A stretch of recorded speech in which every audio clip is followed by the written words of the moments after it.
Welcome to another edition of the G League Rundown.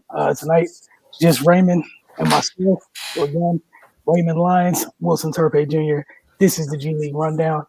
As always, if this is your first time tuning into this is how this goes. Going to give you a quick outlook into today's games, share with you guys the G League standings. Again, this is an uber compressed season. This thing is going by extremely crazy. Like literally got an email today from the G League saying we're at the halfway point. Like we're literally around the halfway point already. I feel like it's only been 2 weeks. But then after the standings, we'll get to our respective standout players rather. Some notes on the two teams cover a little bit more in depthly every week in terms of the G League Ignite, and then the Erie BAYHAWKS, who have some of the Washington Wizards G Leaguers with them. They're two-way players.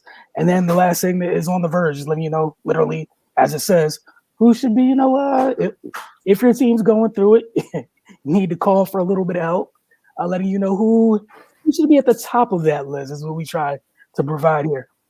As far as today's games, all right, the Lakeland Magic fell to the Canton Charge 101-90. The Memphis Hustle, they had a lead at the half. G League Ignite ran them down and then held on to win 104-101. Greensboro Swarm, they edged out the Oklahoma City Blue 120-118. Going on right now, Raptors 905, 20-piecing the Delaware Bluecoats right now at the half, 70-50. Agua Caliente Clippers and the Long Island Nets. It's 47-36 in favor of the Clippers. About just under 5 minutes left to go in the first half in that one.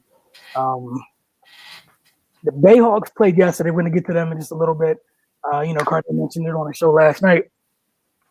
They're enjoying winning. They haven't lost in quite a bit. They took down an unbeaten last night. They're kind of getting the gist of this whole compressed season thing, getting off to a fast start. Where I'm gonna get to y'all in a little bit, man. I need y'all to get a win. Y'all are gonna get this standings right now. Don't want to shame anybody, but y'all are doing this to me every week we get on here. It's twice a week now. Every Wednesday and Friday, y'all are letting me down. The aforementioned Erie BAYHAWKS, 8-1. Delaware Bluecoats, 7-1. Oklahoma City Blue, 7-2. The G League Ignite, the Santa Cruz Warriors, and the Austin Spurs are all 6-3. Raptors 905, 5-3. They look like they're on their way to 603 if everything holds up. Westchester Knicks at 5-4. We got several teams at 4-5, being the Canton Charge, Greensboro Swarm, and the Lakeland Magic, all at 4-5. At 3-5, the Agua Caliente Clippers, Long Island Nets, and then at 3-6, we got three teams there: Fort Wayne Mad Ants, Rio Grande Valley Vipers, and the Memphis Hustle. And as we get to the bottom again, Iowa Wolves, come on, man. Salt Lake City Stars, 2-7. The Iowa Wolves bringing down the rear yet again, not moving at all at 0-9. They've lost 9 straight. I guess that's going to be we're going to just have literally a watch on them just to see if they get one. Like, I already let it go that not about to challenge anybody for anything. I don't think you're climbing out this hole. I would love for me to be wrong, but y'all are making this really hard on me. Trying to be as optimistic as possible. Trust me, catch us on other programs. Literally the most negative person ever. Y'all are not helping right now at all. Ray can definitely vouch for that. But Ray, want to get into some of your standout players for the week, man. I'm gonna start off with Kevin Porter Jr., man. He currently leading the G League in scoring. Man, he's just showing great versatility, able to get it done in a multitude of ways. He's also averaging 6.7 assists per game. I'm really happy for him, seeing as how his exit from Cleveland wasn't the best, but he's going down here putting in the work and making a good case for himself. That's why he should be back up in the big show. It's good to see a young guy just kind of have a bump in the road, but then put his head down and put the work in and show he can be a professional. So man, kudos to him for for showing out so far this season. Excuse me. Next, moving on to Jordan Poole. I know we've mentioned him pretty much almost every show, but it's with good reason. he's just been on a tear, man. He's actually second in the G League in scoring at 23.1 points per game, and it just looks like child's play for him out there, man. He's doing it from everywhere on the court. He's proven to be an effective scorer at all three levels. Leading Santa Cruz to a 6-3 record after a little bit of a slow start for them. But, I kind of feel like it's only a matter of time before he's suiting up for an NBA team. As you can see from the highlights, man, he pretty much just gets whatever he wants, whenever he wants, against anybody. Nobody's has proven they can even slow him down yet. So, man, it's just been a pleasure watching him go to work so far. Henry Ellison, man, for Raptors 905. He's really showing he has, the desired skill set of bigs in the league today. He can extend his range out to the 3-point line, plays well in the pick and roll. He's effective at the high post, whether that's finishing the play himself or finding an open teammate. He's just being a load out there, man. He's averaging 20 and 9, and yeah, like I said, man, he's pretty much being your prototypical big in the NBA today, with those skill sets and those guys having just to be able to play further and further from the basket. Looks like he's comfortable out there. Then moving on to Paul Reed, he's more of your bruising big. He's averaging a double-double, 21.5 points per game and 12 rebounds. Blue Coats, they started off hot, man. They were actually undefeated until they lost to the aforementioned Erie BAYHAWKS. But he's just been stellar the whole season, man. His motor and instincts on defense just makes him very valuable. He definitely showing that he has the tools to deserve a shot at the league. Now I just like the way he plays, man. He plays within himself, doesn't try to do anything extra. He just goes in and gets to work. And he's a blue collar guy, does the dirty work, can fill up the stat sheet. And he just does things that equates to wins, which is evident from Delaware's record. All right. I had two in terms of standout players. The first going to be Moses Brown, Oklahoma City Blue. He had a monstrous double-double day. 26 points, 17 boards. Felt like I'm doing something wrong if I just skipped over that. 26 to 17. More importantly, he was 11 and 19 for the field. I know his team wasn't able to pull out the win, but it's not from lack of trying on his part. He did he did his work and some with 26 and 17. The second person going to mention, they've been mentioned before, former UVA forward Mamadi Diakite. He had 21 points, 12 rebounds, 3 assists, 2 steals, and 2 blocks. There's a whole lot to get through, but the last time I think Cardell brought him up last time. I just talking about how much his game's grown since UVA, and it's still in that process. It wasn't just a flash. He's been kind of consistent this year, putting his whole game on display, putting the ball on the floor a little bit more. But I think when he was mentioned previously, talked about the Chris Bouchers of the world, those types of players. There's going to be room for him somewhere. And I'm just encouraged by the fact that, dude, he did a little bit of everything this game. The assist, you look, while you have improved your scoring, it's not like you have tunnel vision. You're still playing defense while you clearly put in work on the other end of the floor. You didn't, throw that in the trash while I was like, I got to get better offensively. You're still being annoying and irritant on the defensive end to the same level that you were in college, which is what you were known for. So credit to him. All right, we're going to move on to the Ignite. What notes did you have on them this week? They got back on the winning side of things. They had a little bit of a slide, which was to be expected. As soon as they kind of got into the dog days of their schedule, had a couple back-to-backs, and also teams that scouting report, it always catches up at some point.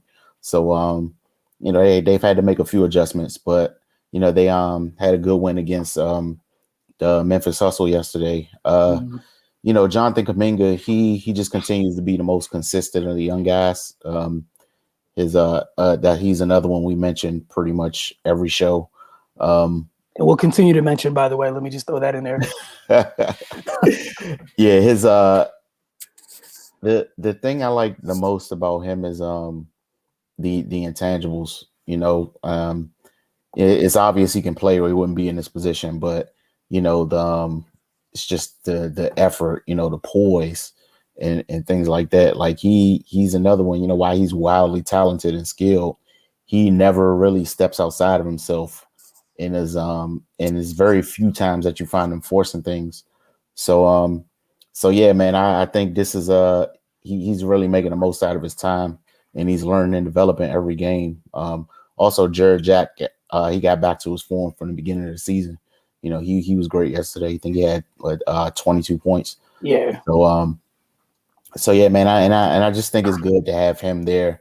A veteran that's been around the league and he knows how this thing works to guide those young guys. So yeah, man, it's good. It's good to see them take their lumps and not just completely fall off the rails. Right. They ran into a buzzsaw in Erie that one game, but they're not the only ones, clearly. Right.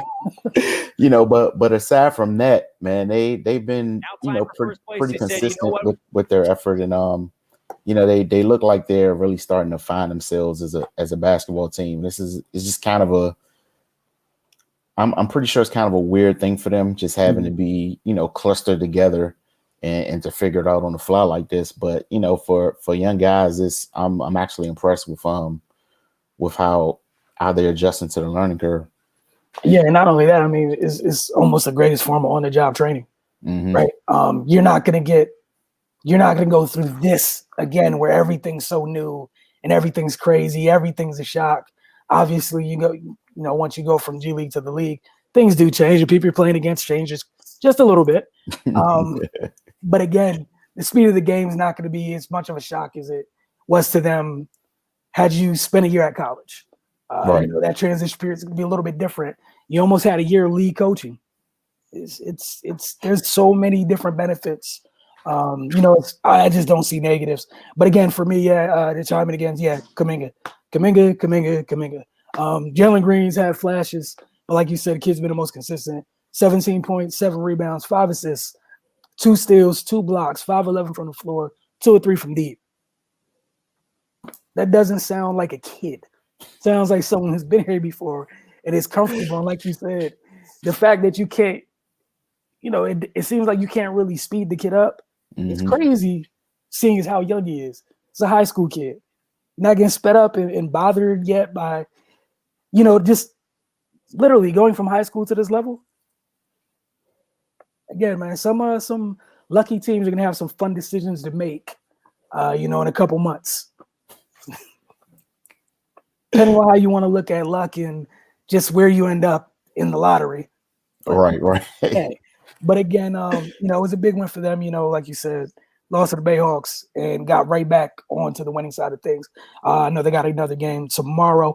But, okay, we mentioned the BAYHAWKS, on to the BAYHAWKS. I'll kick off this one real quick. Just Najee Marshall acted a complete fool. I don't really have another way to say that. So let me go ahead and I'm going to let Najee show you what he did. Not me. This is the destruction this young man caused. So again, the BAYHAWKS, like we told you last night, against Fort Wayne Mad Ants, they went from 5 to 6 games as far as their win streak goes. Najee Marshall had 28 points, 6 rebounds, 12 of 15 shooting, 3 of 5 from deep. The balance and the consistency from Erie is what's been just so apparent this entire time, and also very impressive. It's different folks every night, it seems, in terms of leading them in scoring, but it's kind of the same folks consistently giving them what they need each and every night in some shape, form, or fashion. And with the G League, it's impressive watching a team walk that line where everyone's trying to get called up, but they're still doing what they need to do in the confines of the team to make sure the team's still successful. So that's what I want to give them credit for. 4 players in double figures last night in a 106-103 win. And again, just the balance, man. They've been on one this entire time. But your thoughts on the BAYHAWKS? Yeah, man. Basically, just gonna echo everything you said. they're playing the best basketball in the G League right now. I don't think that's a debate. You know, just there, you never know who's going to be that guy that night, so it's hard to prepare for them. You know, so Jordan Bell didn't even play this game, and then of course Jerry Udolph, he had a great game. You mentioned Najee Marshall, Cassius Winston. You know, he's been consistent the entire time. So you know, they're just they're just a good team, man. Also, Jalen Adams, he put in work as well. So I mean, they're just hell to deal with. They defend. They've obviously can score. It's just a rough night when you play them, man. Plain and simple. They're showing that they're the class of the G League, and like you said, everybody's auditioning for a job, but you know, at the same time, they're being mindful of their task at hand, which is to win games. You know, you can get into a situation where it becomes just kind of like a showcase type deal when everybody's trying to do their own thing. But you know, and that probably kind of reflects on the coaching staff, you know, to keep those guys like-minded in the midst of trying to, you know, put themselves in a better situation. So you know, that's always good to see, man. But yeah, they hooping. There's no other way to put it. I don't know if they're going to lose another game, to be perfectly honest. And that's the crazy thing. I can't sit here and call you crazy or tell you doing too much, anything like that, because the rest of the league clearly feels the opposite. They just knocking folks out, whether it's close wins, ugly wins, blowouts. It just irregardless, they're walking away with the W. It seems. And like, I love what you mentioned about the coaching staff. And again, think about this. This isn't their actual full roster because they have Wizards player. Mm-hmm. They got another organization's players integrated in their group. So, you know, just again, an additional kudos to this coaching staff. All right. Last but not least, let's get to our final segment here on G League Rundown on the Verge. Go ahead, you kick this one off. Man, Najee Marshall's got to be in that conversation now. Go with Najee? Okay. Yeah, because Go ahead and cue that up again. Yeah, man, he just been turning up lately. You know, and that's kind of what NBA teams are really looking for. You know, just a guy that shows that, all right, he's kind of solidified that this level is, you know, not challenging enough for him anymore, and you know, we need to kind of bring him up to see what he's made of, and also still Jordan Poole. You know, I know I talked about him last time, but I mean, anybody that's going to score that way, man, they need to get a new challenge because yeah, it's getting ugly out there. Nah, like you said, Poole, and that's the thing. Poole's the one putting himself in these conversations. You're not actively going to look. Young man's been cooking since he's been down on this level. He's trying to get back home, man. Mm-hmm. He was up there last year. He's trying to get back up there and stay. You know, again, and it's interesting because, you know, it wasn't as bad as the Jordan Bell deal in terms of you know, like fumbling an opportunity, but y'all both came out of college and went there, right? And you see them both desperately. You got one that fumbled it beyond repair and is just trying to get back to the big show, period. Mm-hmm. They can't even get back to that building. And this kid's like, man, no. I want to stay. Like, I want to stay. I know y'all got a really good pick going in next year. Shout out to Minnesota. I want to stay. Don't give up on me yet, right? All right, so for my guy for this week, throw out a name I don't think we've heard in too long. You know, Wizards fans should be a name that's kind of familiar to you. I got one for you here, Ray. Sheldon Mack. Mm-hmm. All right. Going to throw him, give him a little bit of love this evening in terms of on the Verge. He's had several cup of teas on the big stage. You know, clearly he's in the G League trying to work his way back up. The former Washington Wizard had 31 points along with 8 rebounds. Again, we've seen him succeed, you know, albeit in terms of, I'm not talking about it as a star player or anything like that, but being able to be in a rotation, to be on a roster for an extended period of time. You know, and again, he's just trying to get back, but 31 points, 8 rebounds, kind of efficient and just comfortable. in terms of someone being on this level that knows they don't need to be here, or again, that's clearly like Jordan Poole, like Jordan Bell, trying to get back, has no interest in staying here very long at all. Just a really good performance. So give him a little love. And then the other thing, again, with On the Verge, the fact that he's already spent some time up in the at the big show, that's something that's a little bit favorable when we're talking about our folks that are in fact on the verge. You have anything else you wanted to add to this week? To today's edition of G League Rundown, because there's another one on Friday. Nah, man, it's just it's been some pretty good basketball, man. Yep. That's always the thing about the G League. Guys are going to be super competitive because that's just not a desirable location. Like, you don't want to be down there for an extended period of time. That just is what it is. People trying to make it back up top. So, and it shows with how they compete and go at each other. So yeah, man, I've just been enjoying watching these games. Same. It's just fun to me kind of every day seeing who stands out. And then again, the teams that are finding a way, Erie, to remain absurdly consistent in this very weird situation in super compressed season. I know some folks were, I think the second half of the NBA schedule came out today, and some folks talk about some of the teams, so many back-to-backs. The G League is getting hit like it's a WNBA season right now within a month. Like, they'll be okay. And again, this is what you got a G League for. Exactly. Get you through some of these dog days. Keep moving, call some folks up, send them back down, do what you need to do. But they're not y'all gonna play those games. So, second half for now. Would y'all have a good night? We'll be back tomorrow night for Wizards Outlook as the Washington Wizards wrap up their 4-game West Coast trip by taking on Denver. Then they come home, and then I'll let you know who they play tomorrow night because there's too much stuff going on right now. Like I said, we'll be here tomorrow night after the Wiz game for Wizards Outlook, and then Friday again for G League Rundown. You guys have a great one.